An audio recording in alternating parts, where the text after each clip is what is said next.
hadithni bi amrin a'tasim bihi, niambie maneno ambayo nitashikamana nayo katika maisha yangu mpaka nakufa. Swali zuri. Nihadithie, uniambie maneno ambayo nitashikamana nayo siachi mpaka naingia kaburini. Mtume sallallahu akamwambia, qul amantu billahi thumma istaqim, sema ninamwamini Allah ni mmoja, hana mshirika, na kaa kwenye msimamo ya yale unayoyaamini. Istaqim, usibabaike, simama sawa sawa ulivyoelewa kutoka kwa mtume wako Muhammad sallallahu alaihi wasallam. Mtume sallallahu alaihi akamwambia, qul amantu billahi thumma istaqim. Huyu sahaba ameelewa alichoambiwa, lakini hajashiba kupata faida.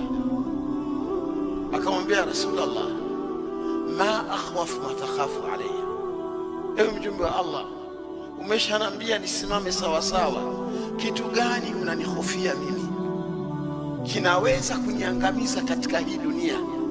Nikafa sina uislamu mzuri, nikafa mbele ya Allah nikienda kupata matatizo, kitu gani unanihofia? Faamsaka bilisani nafsi wa qala hadha,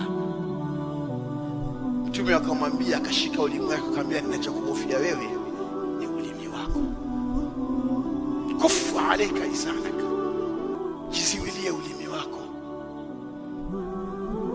Ndugu zangu, ulimi ni silaha yenye ncha sehemu mbili, silahu haddaini, silaha iliyo na ncha mbili.